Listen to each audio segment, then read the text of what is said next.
السلام عليكم ورحمة الله وبركاته. حبايب قلبي، ازيكم؟ يا رب تكونوا بخير. اهلا وسهلا بيكم في قناة ابداعات فرح. النهارده هنعمل كده حاجة حلوة جدا، حاجة مغذية جدا، حاجة كلها فيتامين سي. زي ما حضراتكم شايفين هنعمل ان شاء الله مهلبية البرتقال.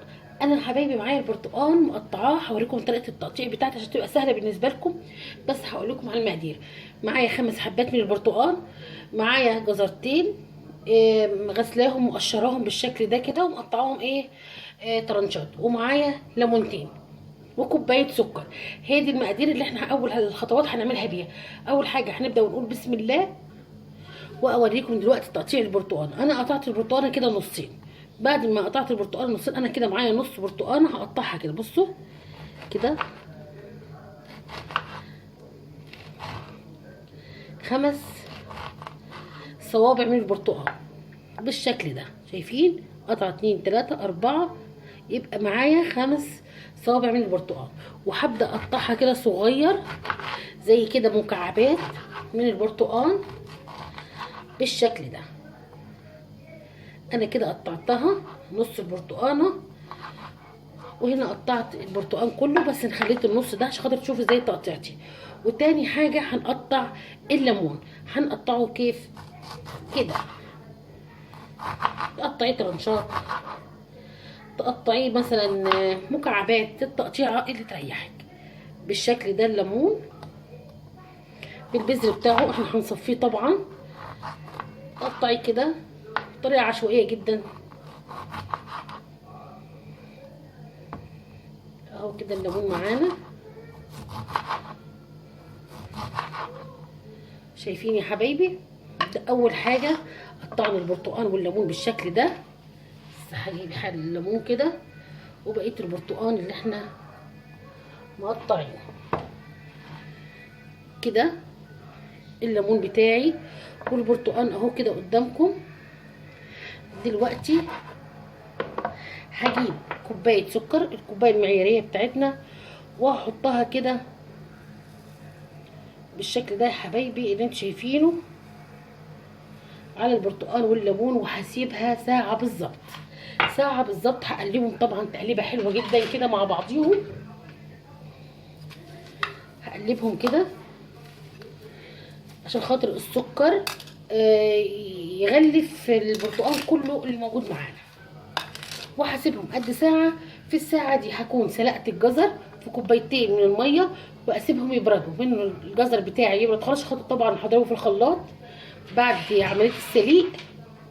اما البرتقال هسيبه يصفي الميه بتاعته كلها بالسكر، وهوريكي بعد ساعه البرتقال بتاعي هيبقى ايه بالظبط. هسلق الجزر بتاعي وهسيب ده ساعه، وهرجع لكم بعد ساعه هنشوف الخطوات التانية ان شاء الله. دلوقتي اقدر اقول لكم احنا رجعنا لكم بعد ساعه زي ما حضراتكم شايفين كده.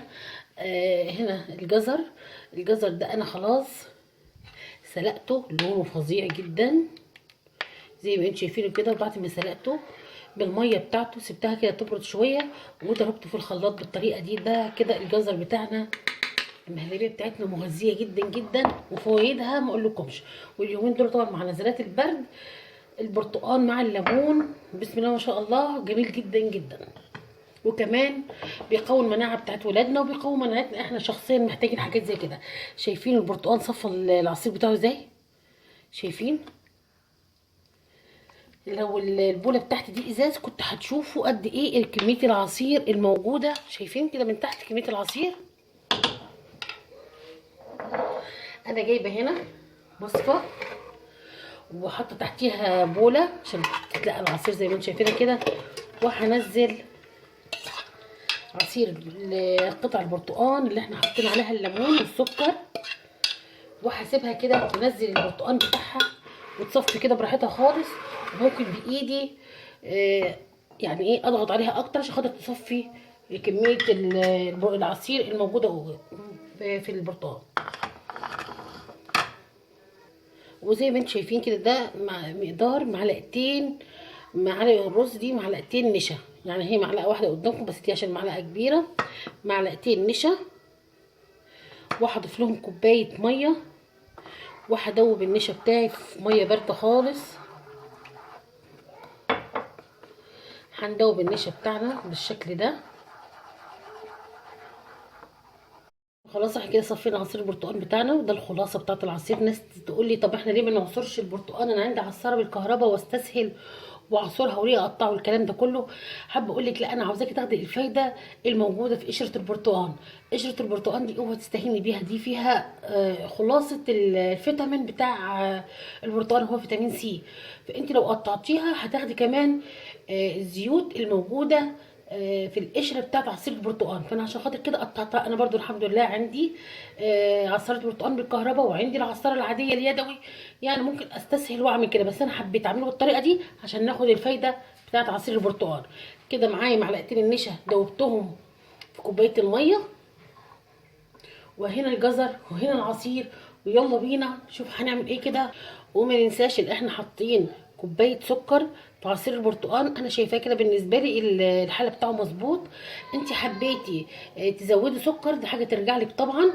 حبيتي برضو تقللي، حاسه كوبايه سكر كتير على 5 برتقانات، تقدري تحطي برضو كميه السكر اللي تناسبك. بس انا بالنسبه لي او الحاله المظبوط هي كوبايه السكر على 5 برتقانات. بسم الله ما شاء الله، نزلوا لي حبه حلوين كده، يعني 5 برتقانات عشان عملتهم بالطريقه دي جابوا لي كميه حلوه من العصير. وكده نبدا بسم الله. انا اول حاجه هجيبها عصير برتقان كده، وهحط عليه النشا بتاعنا وهدوبه كده. واول حاجه هضيفها على الحله بتاعتنا على النار هتكون الجزر. واول ما الجزر بتاعي كده يسخن على طول هضيف عليه عصير البرتقال اللي انا حاطه عليه السكر طبعا والنشا. في ناس تقول طب والفانيليا؟ احنا مش هنحط فانيليا، كفايه ريحه البرتقال. بصي المطبخ عندي كله عصير برتقال من الريحه ما شاء الله عليها فظيعه. حبايبي خلاص احنا حطينا الجزر كده زي ما انتم شايفين، بدأ يتكتك كده من الجناب.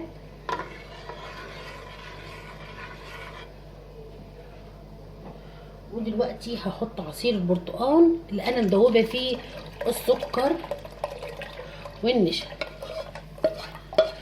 وعلى طول هبدا اقلب فيه. لونه ما شاء الله عليه، لونه فظيع.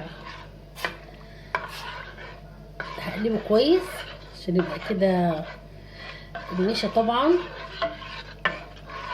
اول ما بيسخن بتتقل وبتديكي القوام، قوام المهلبيه، القوام التقيل او احنا عاوزين القوام اللي يكون ايه مش تقيل قوي، عشان خاطر لما تحطيه مثلا حد بيحب يحطه في التلاجة ما تلاقوش كده ايه يبقى زي الكتل كده. لا احنا عاوزين نخلوه خفيف على اساس لو حطيته في التلاجة يبقى برضو قوامه جميل. خلاص يا حبايبي القوام بتاعها كده بقى جميل جدا. لو تخلي بالك كده بدات تبقبق كده من الجناب، يعني خلاص النشا بتاعتي استوت وقوامها بقى في منتهى الجمال. قوامها بصي هو ده القوام اللي احنا عاوزينه، مفيش اجمل من كده. انا خلاص كده هطفي عليها. جميله ما شاء الله عليها، فظيعه مغذيه جدا جدا جدا، خصوصا الايام دي احنا محتاجين حاجات حلوه كده يكون فيها فيتامين سي، تقوي المناعه بتاعت الولاد كمان. ويعني بصي حاجه من الناحيتين، مغذيه جدا وكمان مفيده جدا ما شاء الله عليها. حاجه كده تفتح النفس. شايفين قوامها؟ قوامها جنان جنان، قوامها منتهى الجمال، مش محتاجه اكتر من كده. دلوقتي هجيب الكاسات بتاعتي، البولات، اي حاجه انت هتغرفي فيها، ونبدا نغرفها مع بعض. حبايبي كده هنبدا نغرفها.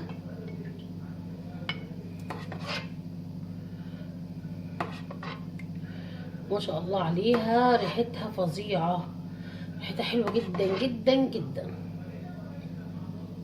انا كده غرفتها في الكاسات بتاعتي، شايفين جمالها كده،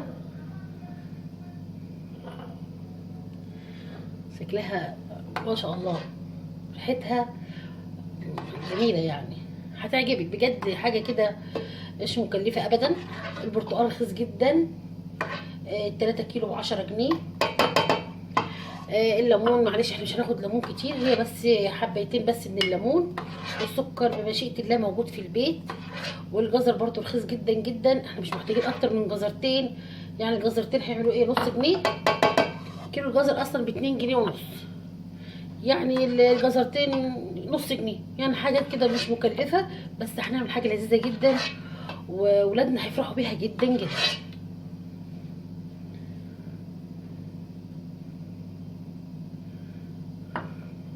هخلص وارجع لكم حبايبي. زي ما انتم شايفين احنا عملنا ما شاء الله 10 اطباق من المهلبيه الجميله. ال10 اطباق دول كلفونا 5 جنيه، بجد 5 جنيه. كيلو البرتقال ب3 جنيه ونص، ماشي. ونقول احنا خدنا جزرتين بس، هو 4 جنيه. 4 جنيه وكوبايه سكر واحده بس موجوده في البيت. دي موجوده في البيت كوبايه السكر. والجنيه هناخد بيه الليمونتين وحبه النشا والسكر، خليها عليكي ما تحسبوهوش، موجود في البيت. وعملنا 10 اطباق او كاسات او بولات من المهلبيه البرتقال، مغذيه جدا شهيه جدا، طعمها لذيذ جدا جدا. زي ما انتم شايفينها كده، مش مكلفه والله ابدا، وسهله جدا. حباكم بجد تجربوا، خلي الولاد كده يفرحوا تعملوا حاجات جميله. انا عندي فراوله هنا في البيت، لو مش موجوده ما كنتش هحط، بس زي ما بنقول كده ايه، الجوده بالموجود. هنحطها كده، خليها تغطس كده في النص، تبقى برضو منظرها جميل، هتبقى شكلها حلو جدا وتفتح شهية الولاد وبتفرح الولاد. الحاجات دي زي ما انتوا عارفين. قطعتها الفراوله كده بالشكل ده، وانا بدوس عليها دوسه عشان تتفتح زي المروحه، وبحطها كده، بتبقى منظر حلو جدا جدا وشاهي كمان. وما شاء الله زي ما انتم شايفينها قد ايه شكلها حلو. هكمل الكاسات بتاعتي بالشكل ده، واسيبها كده تبرد شويه، وبعدين هقدمها للولاد كده. شهيه جدا ومفيده جدا ورخيصه جدا. زي ما قلنا عملنا 10 كاسات من المهلبيه البرتقال ب5 جنيه بس، في ارخص من كده؟ جربي ومش هتندمي. مستنياكم تعليقاتكم في الكومنتات. اوعي تنسى اللايك، بجد عاوزاكي تعملي لايك تفيديني وتستفيدي انت كمان وتفيدي غيرك. وسيبكم في حفظ الله. السلام عليكم ورحمه الله وبركاته. كل جديد هتلاقيه هنا مع فرح.